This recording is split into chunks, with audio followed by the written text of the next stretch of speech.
That you? Oh my God, they're talking about you. That's so funny. Um, Listen, I have been writing on Substack for as of April actually, and I am I'm very grateful that I found this community where I I am valued as an author, actually, as a writer, because I do have some substantial work on Instagram also. But on Instagram, it's more of my visual images and me portraying. Basically, I am doing my texts, but in like a visual version. And I see that people, on Insta, this is more of a visual kind of a thing. So there, I am more valued for my looks rather than my brains. Let me put it this way. And I was looking for.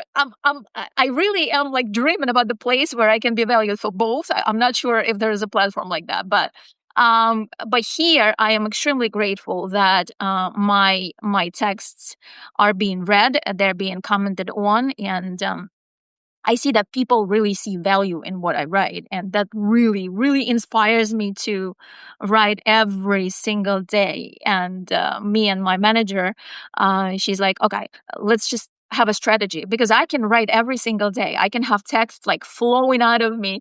She said that. Listen, let's just do like maybe twice a week or 3 times a week. So let's not just overflow people with, with lots of content. But I do love to write. I do love to write. My writing for me is my sanctuary. Is how I express myself. Writing for me has always been therapy. I started writing when I was little. Actually, when I was little, and I remember myself always like writing on notes or something. It was a way for me to really express my emotions because I couldn't express them really out loud due to my culture and upbringing and things like this. So I was always writing. So me as a writer, I evolved through the years, and right now I really do view my writing as a very valuable asset of who I am, actually. Um, so this is basically in short of who I am. Well, I did want to touch on, you said you had 3 doctor's degree, or 3 masters, yeah. tell us 3 masters. Okay. And then you have your own business. You live in New York. You're very successful in your own right in Yeah. education, in addition to your writing and in addition to your art Yeah. illustration Absolutely. work. Yeah. Yeah. I am, and I'm very proud of all of that. I used to be very defined by my education, and I used to be very defined by that role of a leader that I always had it, actually. So, and I was defined by that, but I didn't want to be defined by that because I am so much more than a businesswoman. I am so much more than a person who has 3 master degrees. I am so much more than a mother. I am so much more. And I really wanted for people to see that greatness that I present beyond the roles that I actually do have right now. And writing helps me to actually um, have that greatness in the world, like put it out there and let people decide um, about my depth. Because I do have lots of depth, and there is so much more in there that I sometimes, you know, sitting there and I was like, are they ready for that? Maybe not yet. Maybe I'm gonna just hold on a little bit. You know? So, yeah, I love that. Bring it. yeah, yeah. Okay. So you can go on. So listen, I know that that article of mine that you're talking about, it basically it got lots of comments, and people were really I wouldn't say triggered, but in a nice way with this article because I showed a different side I would say, femininity that we really don't we here in the West, we don't really talk about it. Maybe we do know a little bit about it, but we don't talk about it, and we don't embody it. And Okay. when I went, we travel a lot. We travel a lot with my kids, and this is the part of like my upbringing for my kids. I want to show them the world, and I'm not really up for like holidays. I'm not like, I'm not that usual mother who's gonna be do like a Thanksgiving dinner, and we'll be like, on Thanksgiving and on Christmas. What I like to do is I'm like, okay, where do we go? Let's like travel somewhere, because for me this is the experience, rather than eating turkey. I like family. I love my family, but I am more of a other side. I'm a different kind of a person. So we always travel with my kids all the time, and this was one of the travels that we did. We went to Japan 2 years ago. It was actually my older son idea. He told me, "Mom, I think that we really need to go there." And I at that time I had no, it was just a place where we go. I was like, okay, sure, let's explore. And I didn't know that that trip would have such an impact on my whole being. It's just like it transformed me in a ways that couldn't even I couldn't even realize. It took me 2 years, actually. Really, it took me 2 years to really embody that experience and process it through my system. I couldn't even put it into words. That's how magnificent that experience was for me. I couldn't even write anything about it because I felt that it's not time. It's just I haven't really lived. I haven't processed it through myself, and I started writing about my Japan experience just recently because I felt that it's just like, my body finally processed it. It took me 2 years. It took me 2 years, and Wow. I wrote that text about geisha and about the art of slow seduction, um, expressively, because I just felt it through my body. I felt what I've lived in Kyoto. And before I wrote that text, I watched the movie I referenced that movie, and I tried to watch that movie several times, frankly speaking, and I couldn't go through with it. I thought it's boring. I thought it's not interesting. It was just too blah, for me. And that evening, I sat down. I put it on, and it's just like my eyes opened in a different dimension. I i could not see that movie. I view that movie through my whole body. I understood every single thing that was happening over there. I understood every little symbol. I understood why it happened the way it happened. I saw the places where I've been in Kyoto, basically, and it brought so many memories into my body, and I was crying through that movie, and I just couldn't I couldn't hold on. I just wrote that text, and it just came out of me, and I stand by it.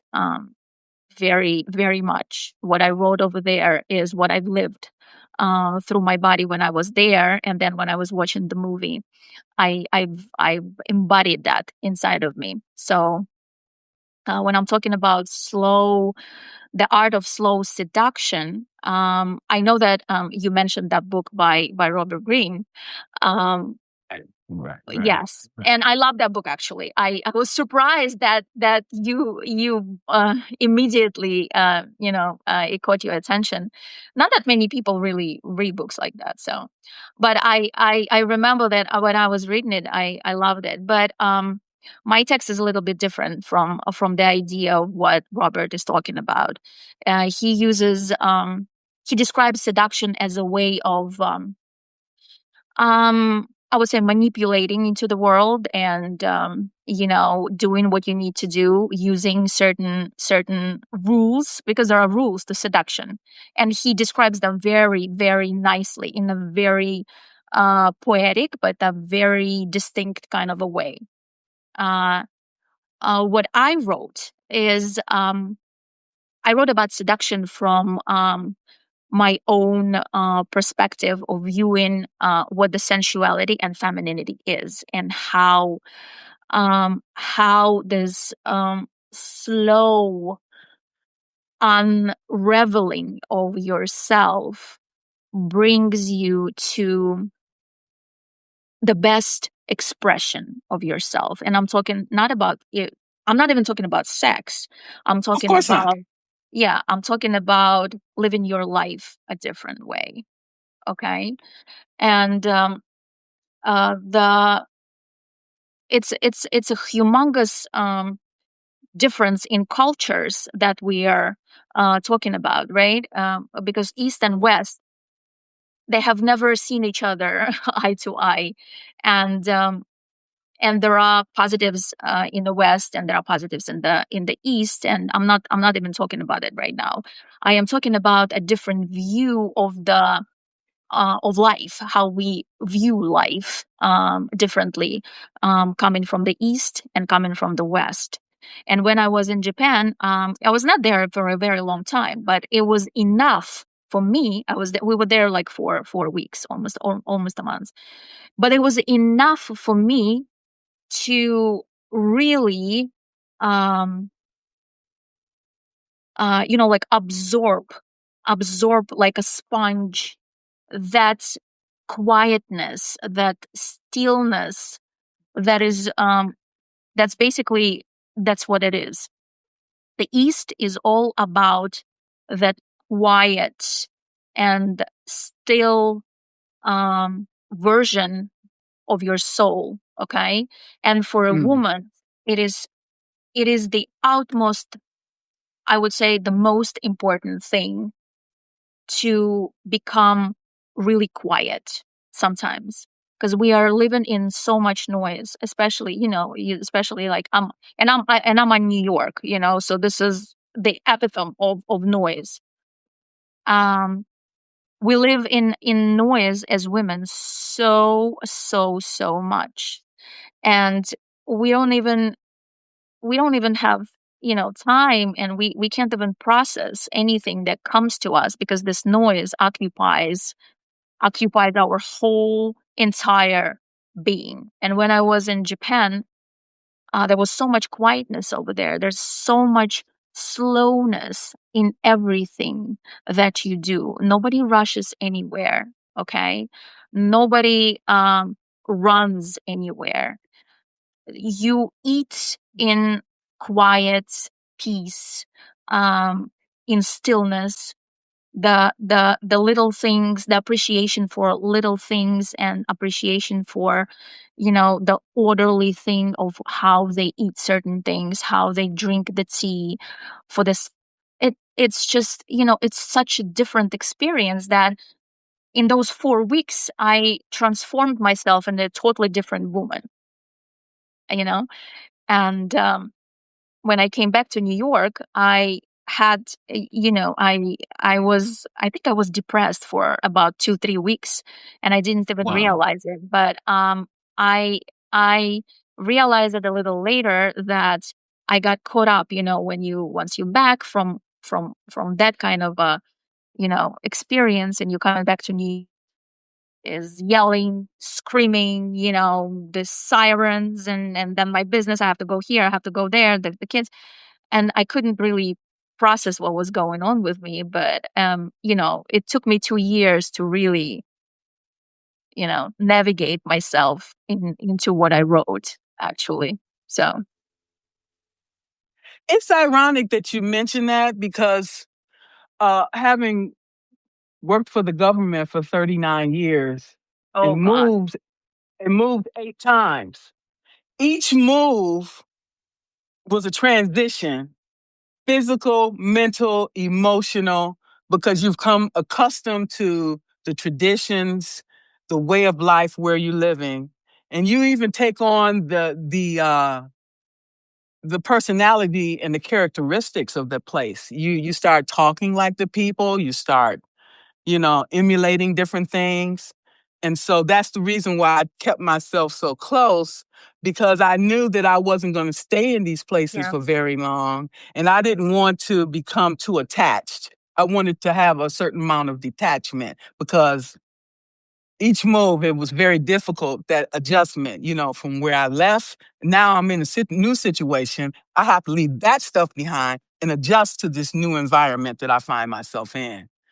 So and so now looking at all of these things, like you said, we have to move, and we always have to adjust and flexible and agility and everything. Now I'm sitting down somewhere and say, I don't have to do all that. Thank God. Yeah. Yeah. Yeah. Stillness is something that most of us are scared of, because we are used, because we because when you are in stillness, you are basically, by yourself. You are with yourself. And what we are mostly scared of, I think, it's us, ourselves, how we are in that stillness. Because in that stillness, you start hearing a lot of things that you most likely did not want to hear, and you were running away from it. And that's what happened to me. And that period of stillness, but that period of stillness is transformational. It's extremely transformational. It's when you allow yourself to sit still, and here you really need to wait it out, because that stillness, that moment of stillness, can be, for some people it can be a long time. And if you uh, really put yourself out there, you put yourself in that stillness and wait it out. Yes, it's uncomfortable. Yes, it's might be dangerous for you. Like your mind really reads it as a danger, and it's extremely uncomfortable to sit in that stillness. And I remember how I was, sitting in that stillness, because nothing happens at that moment. It's like a moment in between. Like you cannot go back to where you were before, because you just can't. That's it. There's no way back. And you can't really go forward because you don't know. You don't know where that forward is. You have no idea, you know? And you're sitting down in that middle ground, in that middle somewhere. And that middle is quiet, is very uncomfortable, and there's nothing going on. Like life stopped. And you have no idea, like, what the hell is going on. But you know that you cannot go back. There is no going back. You can't. That's it. And you know that you really want to go forward, but you don't know how to. And that's what happened to me. And I remember in that particular moment where I was sitting in stillness and nothing was going on. Nothing was going on, and it was so scary to me. It was absolutely. It's just, I remember how scared I was because nothing was going on. No new ideas were coming, no prospects of, I don't know, new business. The money was not coming in the way I used to have them. Like everything was just so goddamn slow. And I don't like it to be slow, because I used to, I've been living in New York for 25 years, and everything is fast. Everything is like this. Everything is like this. Um, and But that was the most transformational moment for me, when I was sitting down in quietness, in that very uncomfortable zone where I had no idea what the hell was going on and where I was going. But I knew that I was going somewhere, and that's how my Substack happened. Basically, it happened in April, and it was so random. It was just so out of nowhere. It's just my friend told me. She's like, "Listen, there's a platform like that. I think your text will be just wonderful over there. I have a girl who can help you set up, and you just, like, why don't you try?" And I was like, let me try. and Oh, and there you go. There you go. Just wait it out. You yeah, just have to wait it out. You have to sit in your ass and wait it out. absolutely. And it's ironic that you mentioned that, because I had to do the same thing when I decided to take the early retirement Mhm. in April. Uh, Trump had said the first time, because he's trying to reduce the government. So Yeah. first time he said, okay, if you want the early retirement, you can be gone from April to December and we'll still pay you and you can stay at home. I'm like, no, that sounds too good to be true. That So was a then good idea. Yeah. I should have took it, but I didn't know. Okay. So I took the second one because he said, okay, you can leave from here and then you can be gone until September 30th. I like, they're killing me anyway. So I'm gonna take it. I took it. I've been sitting here from April. No, it started in May, from May till September, and that was my wait period. And during that time, I felt so uncomfortable. Like you said, so slow. I didn't know what to expect, when I was going to get anything, and I only thing I had was Substack. And I worked on that during the whole time to keep myself focused on something positive, to keep from losing my mind. Because Yeah. I'm the type of person that has to always be doing something. Okay? And I don't know what it is We are to programmed, we're programmed to do that. We have to do something. And you know why? Because when we're doing something, we're not feeling anything. When you are yes. sitting in stillness, you start feeling. And that's the scariest thing for most of us because we are not used to feel. We always do something. But in Japan, that's what happened to me in Japan. I started feeling. I started feeling the air, I started noticing the smells. I'm like, oh my God, that smells divine. How couldn't I notice that before? Well, because I was rushing to, I don't know, whatever, to my next client or whatever the hell I was rushing to. So that's mostly about feelings, and people are starting to talk about it right now. But I feel it's also superstitial, what mostly people are talking about, well, yeah, you need to define your feelings, you need to do this and this and this. Yeah, but first you need to learn how to goddamn feel, okay? But and then you can differentiate. Okay, now I feel mad. Okay, what do I feel inside? Where is it here? Okay, it's here. Okay, let me breathe through it. Okay, I'm mad. Oh, fuck it, I'm mad. Something like that, But people are talking about emotions right now, but I don't think they really do understand that in order to talk about them, you need to feel them first and Mm. live them. Live through that in the body and see where in the body they are stored, So, I couldn't agree with you more. And that's the reason why I kept moving, because I didn't want to feel. Okay. yeah. Because when you feel things, then all of these emotions are coming out: Oh, yeah. anger, Yeah. and Pain, fear, betrayal. betray. Yes. Yeah. Yeah. Okay. Yeah.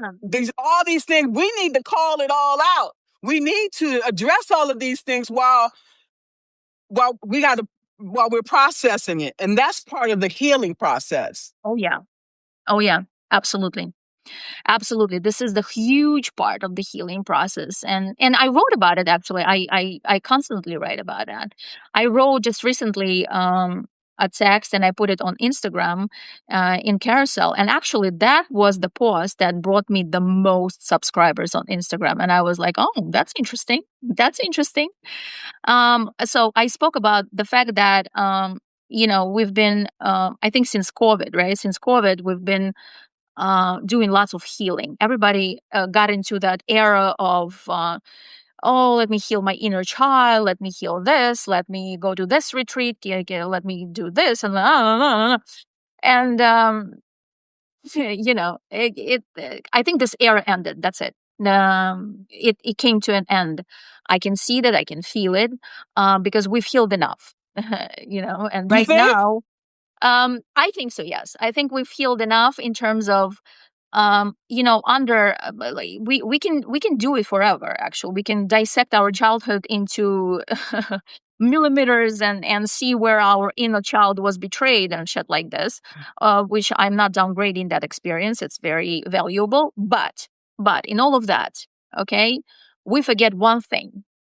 Okay, that we are all humans over here, and we cannot reject our human nature. Okay. And we can dissect our childhood into, I don't know, millimeters of whatever the hell happened to us.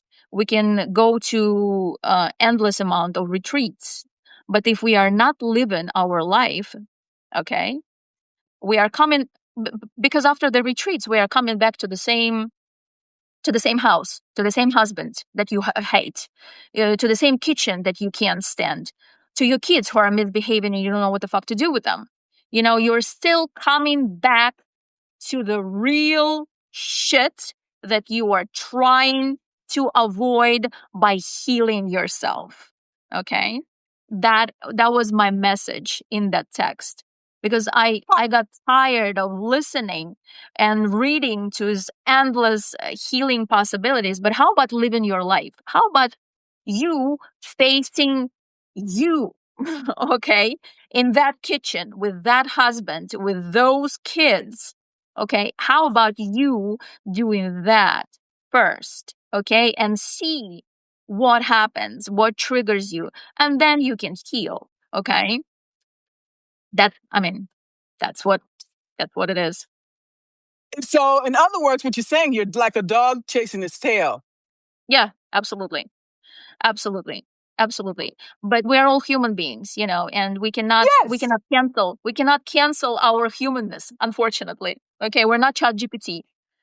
And our humanness is what it is. That's what brings us into the world. And I am not denying any healing, but you still have to face yourself at one point. Stop running away from it. Stop running away to another retreat, okay? And doing some meditation. Face yourself. And when you start facing yourself in that particular stillness moment, then you started feeling what really bothers you, why you're running away from yourself, why do you need another retreat? Why? What happened? What are you trying to run away from? Let me talk about that. Yeah, What we're running from is our childhood. We were taught these things. We were programmed from birth. yeah. Okay. We were taught not to feel. We were taught by this book called the Bible. Okay. That these are the principles you're going to follow. You're going to stick in this strict guidelines for the rest of your life, which does not allow you to feel, which does not allow to you to have any pleasure in life, that tells you you have to do these things in order to be considered good. Mm-hmm. Okay? Yeah, That's why. Once we remove all of these programming tools, then we can be allowed to feel and to become ourselves. Okay? absolutely. Traveling the world, I was able to see, like traveling in Europe, how they do with the spas, how Mm-hmm. they glorify their bodies as beautiful, okay? And they have no problems walking around naked in the spa, okay? And Exactly. it gives you such freedom. I can walk around here naked and Yeah. nobody's gonna judge me and Right. nobody gonna have nothing to say because they're too busy enjoying themselves at the spa and getting beautified. Okay? Exactly. And you're thinking about your, I don't know, cellulite on your ass, and then somebody is going to see your. Who cares? Jesus Christ. They're too, Exactly. they enjoying themselves, and you are the only one who thinks about your cellulite. Nobody cares about your goddamn cellulite. Trust me. Exactly. Exactly. So that's why I like to travel outside of the country. Travel outside of your community. And then you see there's a big, beautiful world out there where you have been denying yourself pleasures, desires, and passion. For what reason? No reason whatsoever. No reason. I remember, it's funny that you brought this up. In Japan, me and my daughter, we went to that spa. And my daughter likes it, that spa where you go to sauna, you go to like the heated thing. And we as Russians, we actually like we are really into that stuff. So we went there, and it was an extremely transformational experience because everybody in Japan, they don't wear the bathing suits over there. They go naked in those spas. And me and my daughter being her, she's a child, obviously, so she was 7 at that time. She's like, "Oh, sure, no, yeah, no problem." See how children, they are not yet okay spoiled by all the things that we put in their heads. And I was like, the first time in my life, and I'm not conscious about my body. I'm actually quite fine about my body, but I was like, damn, naked in that spa. But I took it. I It was an experience, and it was so liberating. It was it was so beautifully liberating. It was liberating for my daughter and for me. There was plenty of women over there. Everybody minded their own business. They were enjoying themselves, just the way you said that. And nobody gives a crap about us, how we looked, what we did.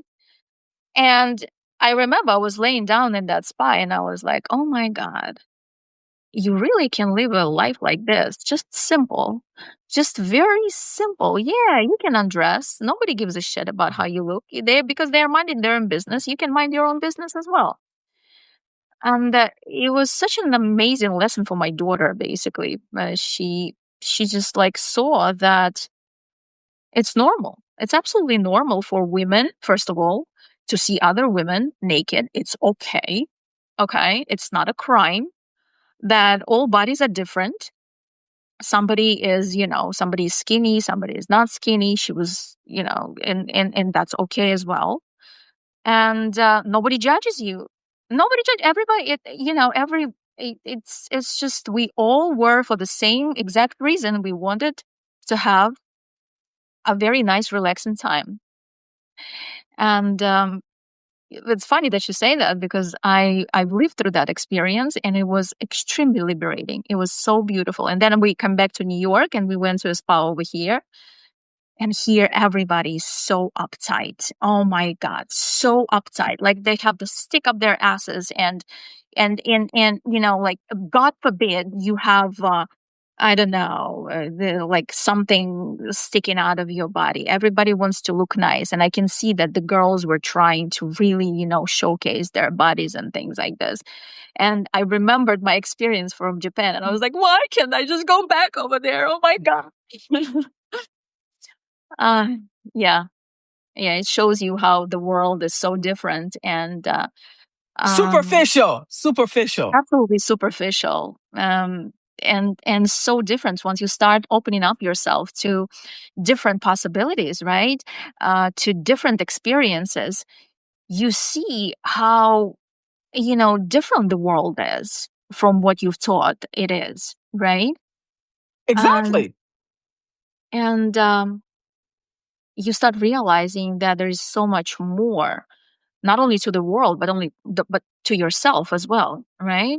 You can be so much more. You can be so much more if you stop playing those stupid rules that you played, earlier. And yeah, and that's what happened to me in Japan. It was just completely transformational experience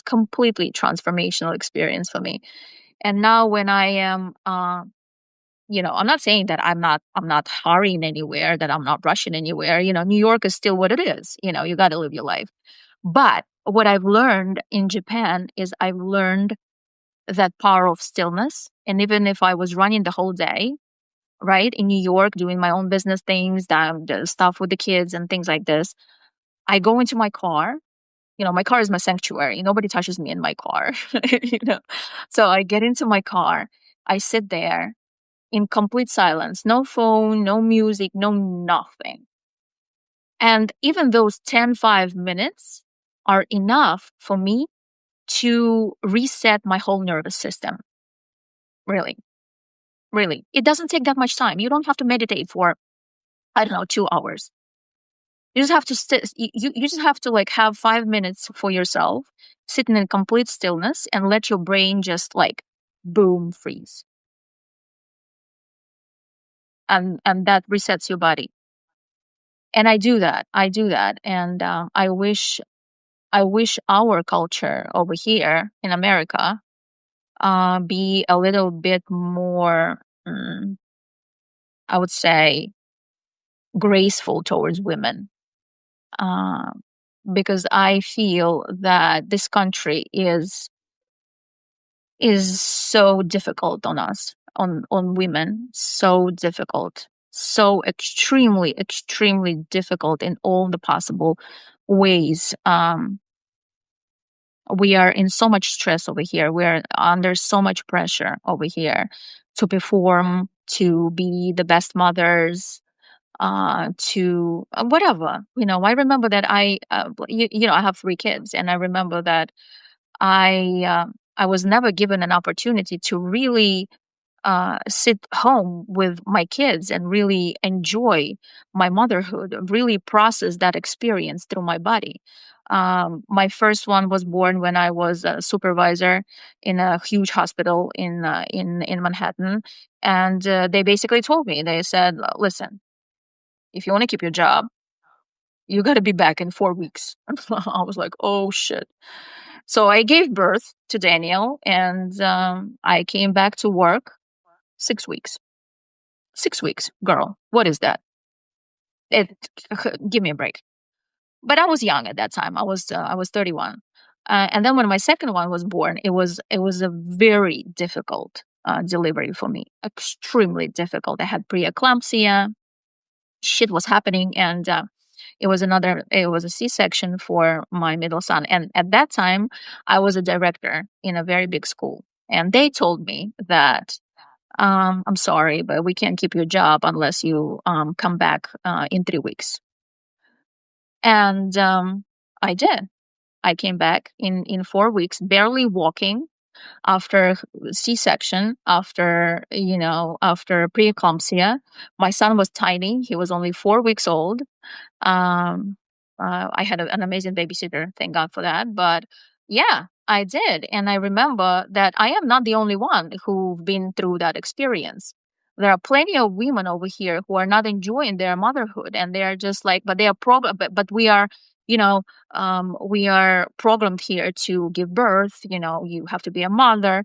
Yeah, it's beautiful to be a mother, but we are not enjoying our motherhood at all because there's so much pressure on us to go back to work, to make money, to do this, to do that. And it's crazy. It's just crazy. And you're not enjoying yourself, you're not enjoying your kids, you're not enjoying that experience. And by the way, birth is an extremely transformational experience for a woman. It For is sure. it is just the major transformational experience. Your body, your whole spirit, everything transforms so much through birth. And when you're required to, go back to work after 3 weeks of not even fully embodying that experience, then what are we talking about in this country? That's why women are so psyched over here. They are absolutely psyched. The emotional, the nervous system is down the drain because we are constantly asked to perform. You know, Home, at work, everywhere. yeah, yeah. So it's you know, it is what it is. But it took me years. Basically, it took me years and lots of therapy to um live that experience because I knew that I haven't lived the birth of my kids through my body. And it had a huge effect on my emotional being. um, and it took me years of therapy to really embody that experience, that I gave birth through to 3 kids. And we're not talking enough about that, because our body went through so much. It goes through much through the pregnancy, through birth, and after that we are basically, everybody pushes us to look good. Oh my God, she didn't lose her baby weight, and shit like this. Goodness gracious, when I hear things like this, I want to kill those people, really. Okay. That's how bad this Okay. is. And then what our body goes through premenopause and Oh yeah. menopause. That's and you another still have to phase. and you still have to look good. Oh, you don't look good. You don't. Yeah. Damn. Who knows about women bodies? And I talk about bodies. I write about the body a lot. You know my work. I write so much about women's bodies, and um, I've written that article. It was in the summer. That was also brought me a lot of comments when I said that. Um, Women don't talk about women bodies enough. Every research is based on the man's perception of how the woman's body should function. You know, but what do they know? They have no idea what happens inside of us, inside of our own body, with our hormonal system, of how we function, how we process our emotions, how we process these hormonal changes throughout the day. And I wrote about it. I said, listen, men like to talk about women's bodies. Men like to tell us what to do, how to train ourselves, how to be in the gym, what pills, what vitamins we should take. You have no idea what you're talking about, dude. You have no clue. You have absolutely no idea what happens with my body when I'm going through premenopause. Okay. No amount of knowledge, whatever you're going to go through or what you're going to tell me, what I need to take in pills, are going to change anything in my body. Women should write about women's bodies. Only women can initiate women, and only women have the right to talk about what happens with the women's bodies. Men have no saying in this, absolutely no saying, and I'm very direct about that. I'm extremely positive. Let every man hate me right now, but I know what I'm talking about. you know. So yeah, Okay. I'll get some cancellations, but that's okay. probably me too, Margaret. So. It is what it is. Keep it But real. listen, I'd rather have a man who really can feel deep and who can really understand what I'm talking about, rather than men who are just here to look at my beautiful pictures. And I know that I do have beautiful pictures. So, but look beyond them. Okay, so look beyond them. Read my texts. See what I'm talking about. And if you're ready for the depth, then you're gonna stay. If you're not ready, then you might as well. Yeah, yeah. I love this. We could go on, but I know. I know. right? I'm gonna include the things that I was gonna talk about in the article, Okay. okay? Because they're very important. I wanted to I have another call. I have a call at 9 o'clock, and I don't see that anybody have any questions. Let me see. Impossible expectations. Yeah, exactly. Yeah, people putting their expectations on us and expect for us to fulfill it because that's what they want. What about Mhm. our wants? What about our wants and our needs? Because Exactly, but nobody usually asks you. Nobody, th- nobody. they If don't they give ask a you, they will, damn. yeah, they will disregard. Yeah. They disregard us, period, until they want something. Oh, can you get me some water? Oh, can you get me something to eat? Oh, can you go get me this? And then you're afterthought after that. Okay? Hmm. Uh-uh. We got to Yeah, start putting ourselves first. Okay? Put exactly, ourselves first. And if you want exactly. something, you got two hands and two legs. You can go get it yourself. I'm not your servant. I Okay? totally agree with you. That's how I teach my boys. See. I always teach my boys. I was like, yo, guys, I'm not your servant over here. Okay, you have a fridge. You know how to open that fridge. You know how to make a sandwich. Okay, those skills are going to be extremely valuable for you later on when I'm not around. So you call me a bad mother, I don't give a. So Don't give a shit. I'll say it for you. Okay? Period. What we have to do is stop coddling people and stop enabling them. Because when we're not there, you need to figure it out. absolutely, you have to teach them Figure to it be out. independent. You have to, Exactly. and you have to, and it's better be you, because the world is going to teach you differently. Okay. And if you don't teach your kids, the world will teach you, but not the way you will teach them. Oh That's yeah, for it will sure. be tough. It will be a tough lesson.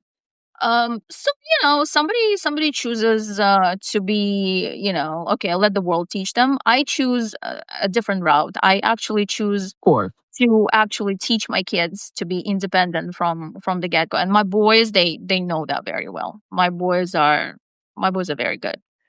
They can actually make me breakfast, and I think I did good.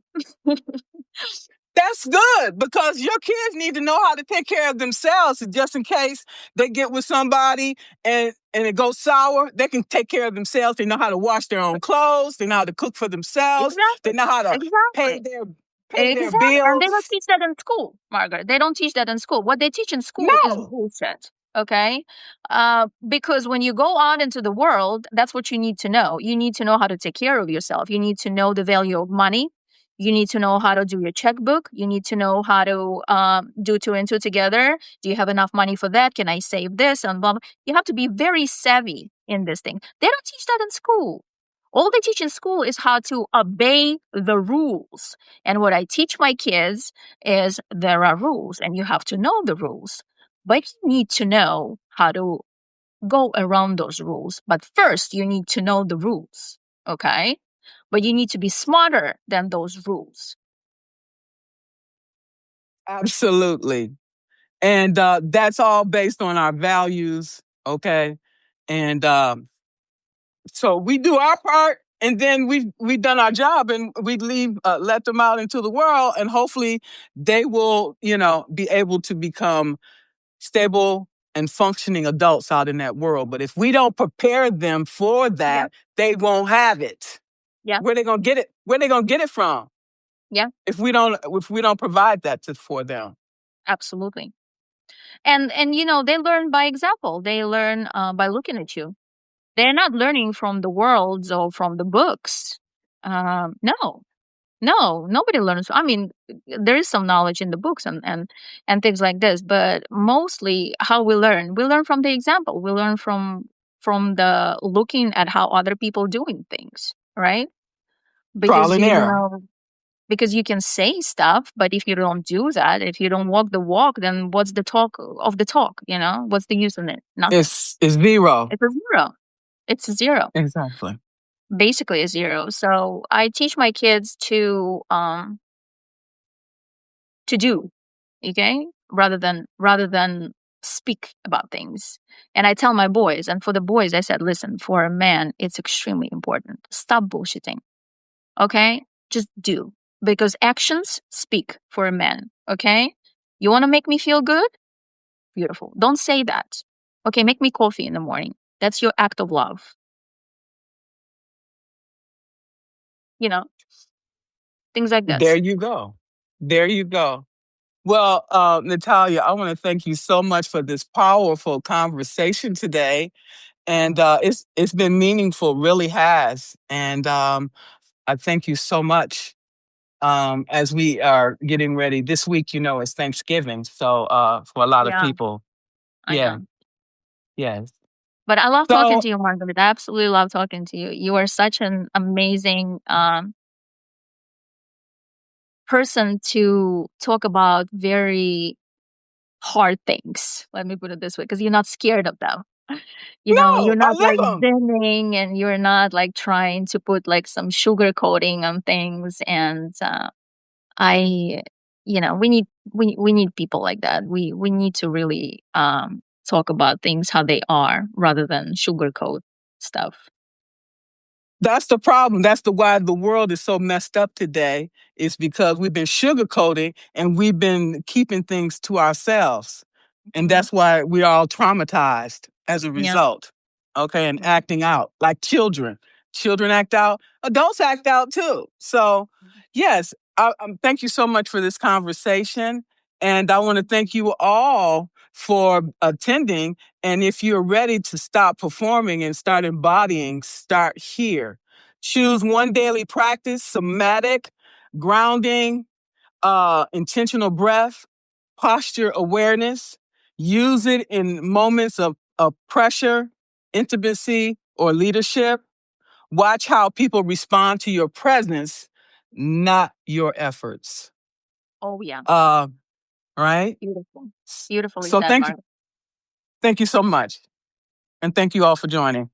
Thank you so much. Thank you so much, Margaret. Thank you all for Thank you. watching us. Bye bye. Bye bye.